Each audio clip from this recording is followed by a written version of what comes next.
जी। अगर हम बिखर जाते तो सेना बिखर जाती। हमारी दानिशता को आप चैलेंज ना करें। ये वक्त बताएगा कितने मुनज़्ज़म है और किस तरह से वोटिंग करते हैं। देखिए 1951 में जी। मेरे वालिद साहब बम्बई आए थे। जी। बड़ी गुर्बत की ज़िंदगी बसर की थी। आज कांग्रेस पार्टी ने सेना को जन्म दिया, जी। सेना ने भाजपा को जन्म दिया, फिर कांग्रेस आज जाके मिल गई। हम पे इल्ज़ाम लगता है बी टीम का। पिछले एमपी के चुनाव में मैं मुंबई का अध्यक्ष था। जी। हमने मिलकर फैसला किया था कि मुंबई शहर में हम इंडिया अलायंस को सपोर्ट करें।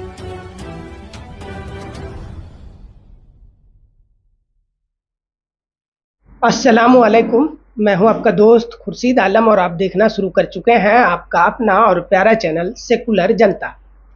दोस्तों, महाराष्ट्र में 2024 का चुनावी दंगल पूरी तरह से महाराष्ट्र चुनाव में है। तमाम तर प्रत्याशी यहाँ पर जो है अपना अपना किस्मत आजमा रही है। तमाम तर पार्टी के कैंडिडेट हैं। मुख्य रूप से दो तरह की बात की जाती है। एक तो महाविकास आघाड़ी की, जिसमें शिवसेना उद्धव ठाकरे, एनसीपी शरद पवार साहब और कांग्रेस पार्टी के भूमिका को देखा जा रहा है। और दूसरी तरफ जो टूट फूट हुआ था शिवसेना और एनसीपी में, उनके दूसरे घटक दल शिंदे और अजित पवार साहब बीजेपी के साथ हैं। इसी दरमियान महाराष्ट्र के चुनाव पर के कुल 15 सीटों पर असदुद्दीन ओवैसी साहब की पार्टी एआईएमआईएम भी अपना किस्मत आजमा रही है। और उन सीटों में से एक मजबूत सीट जो माना जाता है असदुद्दीन ओवैसी साहब के ताल्लुक से एक किला के रूप में देखा जा रहा है, भायखला का सीट। मैं भायखला के विधानसभा क्षेत्र में हूं और हमारे साथ बात करने के लिए एआईएमआईएम के प्रत्याशी फैयाज अहमद खान साहब हैं। मैं जानता हूं फैयाज अहमद खान साहब से कि क्या रणनीति है, क्या मिशन प्लान लेकर के इस बार जो है जनता के बीच जा रहे हैं। सबसे पहले स्वागत है आपका सेकुलर जनता। शुक्रिया। बहुत बहुत शुक्रिया। मैं ये जानना चाहूँगा कि आपका क्या मिशन प्लान है जिसको लेकर के आप जनता के बीच जा रहे हैं। कहाँ कुछ कमी दिखी कि आप जो है मैदान में हो, और आप बेहतर कैसे हैं और सब पहले के विधायक से? जी देखिए, कमी की बात ऐसी कि हर 5 साल में चुनाव होते हैं। जी। चुनाव में जनता अपना मत रखती है, उसके बाद लोगों का इंतखाब होता है जी। और इंतखाब हो तो हम भी अपनी पार्टी की तरफ से आज हम यहाँ पर इलेक्शन लड़ रहे हैं, क्योंकि हमारा मकसद जीत है। और जीतने वाला व्यक्ति जो है कभी किसी की तरफ देखता नहीं, अपनी जीत की तरफ भागता है जब तक लक्ष्य को प्राप्त न कर ले। तो मैं भी लक्ष्य की प्राप्ति के लिए मैं लगा हुआ हूँ। मैं और भी जमातें लगी हुई हैं, पार्टियां लगी हुई हैं, उसको उनको देखने में वक्त ज़ाया नहीं करना है, अपनी दौड़ को मुकम्मल करना है, वो भाग रहा हूँ मैं। आप लास्ट टाइम जब विधायक थे इस क्षेत्र से, चिंगपोकली विधानसभा हुआ करता था, हालांकि लंबा अरसा हो गया, उस समय के कौन कौन से ऐसे काम जो आपके रीजन में हुआ जिसके नाम पे आप जनता को रिझा सकते हैं कि मैंने ये सब काम करवाया था इसलिए हमको मौका दिया जाए? जी। देखिए, जो काम मैंने किया उस काम का मामला ख़त्म हो चुका है जी। मुझको उसी काम के लिए इंतखाब किया गया था जी। उस काम को मैंने पूरा किया और ईमानदारी से पूरा किया मैंने। आज जो है जनता जो है बहुत ज़्यादा ग्रस्त है। एजुकेशन है, एम्प्लॉयमेंट है, बिल्डिंगों की मरम्मत है, बच्चों का एजुकेशन है, बच्चों की तरबियत है, मेडिकल के ताल्लुक से आज हर जगह प्रॉब्लम हो। और उसके ऊपर महंगाई, चाहे इलेक्ट्रिसिटी बिल हो, चाहे राशन हो, कोई भी चीज़ हो, दवाइयाँ, हर चीज़ महंगाई के दर को पार कर रही हैं, जो हम लोगों के लिए, हिंदुस्तानियों के लिए बेहद चिंताजनक है। बच्चे पालें, कमाई करें, क्या करें, समझ नहीं आता लोगों। मैं खुद बिहार से हूँ और एक चीज़ मुझे सुनने को मिला कि जो भी अगर बिहारी या उत्तर प्रदेश के लोगों को, प्रवासी के साथ अगर किसी तरह की दिक्कत होती है तो उसमें फैयाज अहमद खान साहब बढ़ चढ़ के उनके सपोर्ट के लिए आते हैं। हालांकि आपके लिए खुद अपनी तारीफ अच्छी नहीं लगेगी, लेकिन क्या कुछ ऐसा किया है जो कुछ बड़े ऐसे कारनामे होते? देखिए 1951 में जी मेरे वालिद साहब बम्बई आए थे जी। बड़ी गुर्बत की ज़िंदगी बसर की थी जी। एक चटाई लेकर आए थे और फुटपाथ के ऊपर सोकर उन्हें ज़िंदगी गुजारी। और धीरे धीरे धीरे धीरे करके अपने आप को इस्टेब्लिश किया, और उसके बाद घर लिया, ऑफिस लिया, कारोबार लिया, और हम लोगों को यहाँ पे जन्म हुआ। तो हर इंसान जो आता है वो दया का पात्र होता है।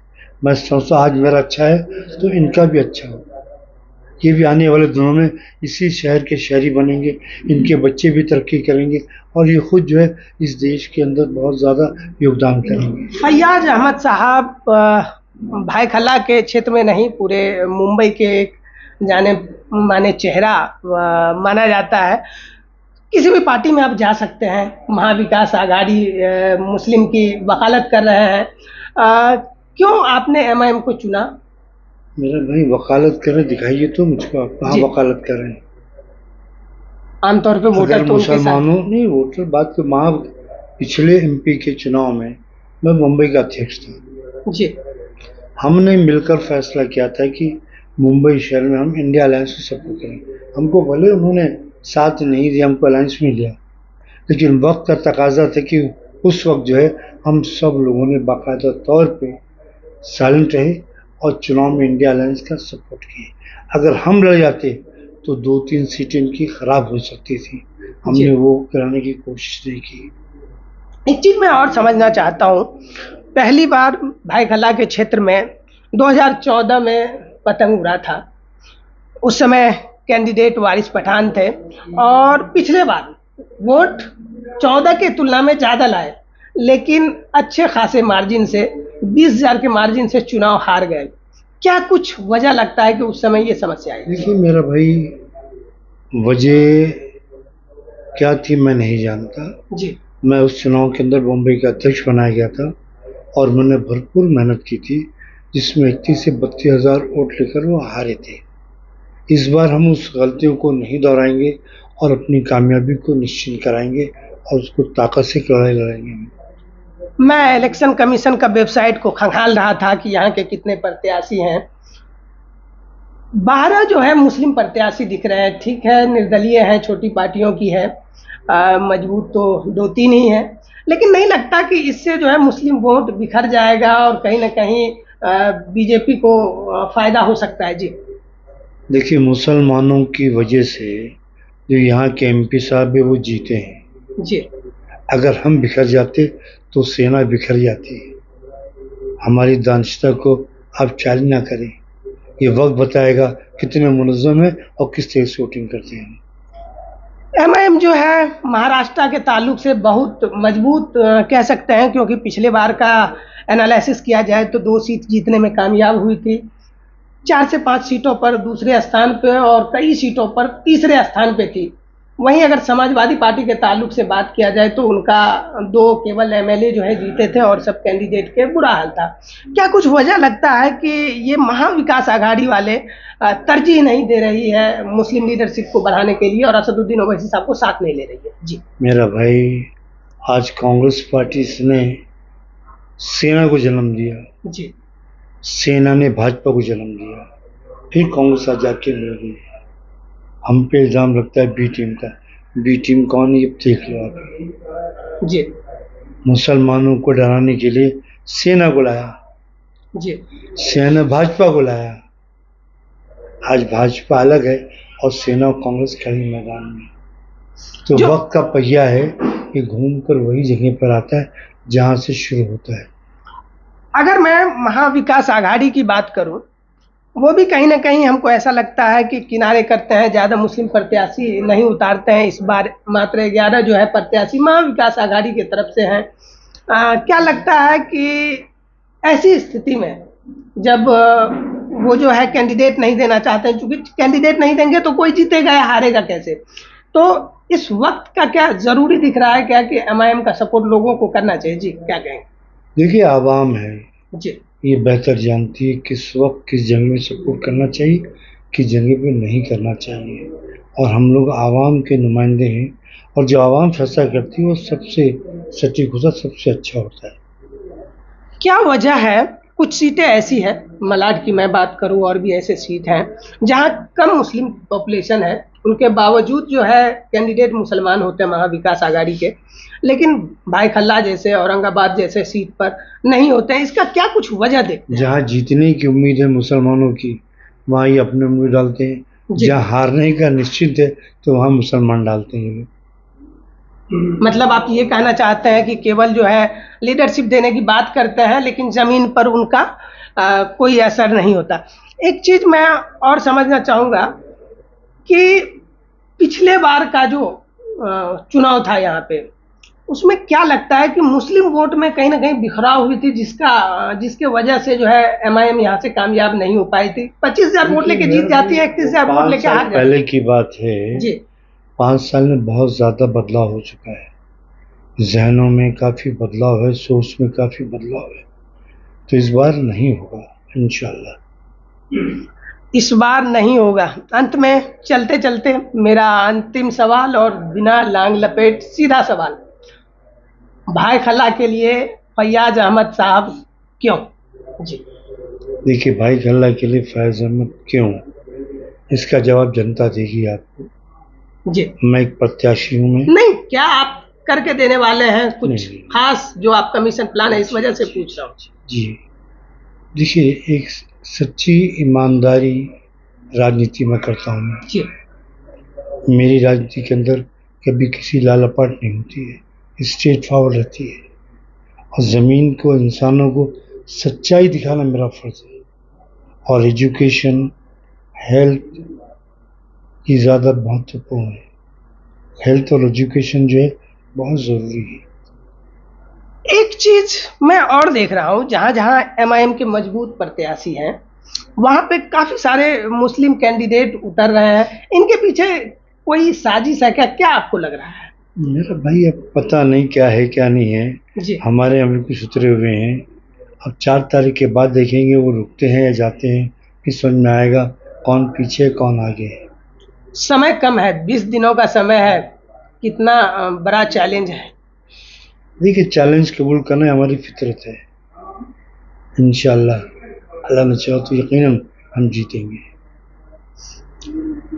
अगर आप जीतते हैं, किससे आप अपना टक्कर मानते हैं? पिछले बार के विधायक सिंधे साहब की तरफ से चुनाव लड़ रही हैं यामिनी जाधव साहिबा, और दूसरे तरफ जो है मनोज पंडुरकर। देखने की बात अलग है जी। मैं रेस में हूँ, मैं रेस में बगल देखूंगा या अगल देखूंगा तो मेरा वक्त ज़ाया होगा। सीधा अपने लक्ष्य को देखो, अपने लक्ष्य को पहुंचो, तभी हमारी जीत होगी। मुस्लिम आमतौर से एमआईएम के साथ होती है, क्या नॉन मुस्लिम लोग भी आपके सपोर्ट में दिख रहे हैं? मेरा भाई, आज के टाइम पे यहाँ पर नॉन मुस्लिम की बहुत बड़ी तादाद है जो हमारे साथ में है। मैं 2-4 सवाल पहले कहा था कि अंतिम सवाल है, लेकिन कुछ सवाल आ गए और मैं करता रहा।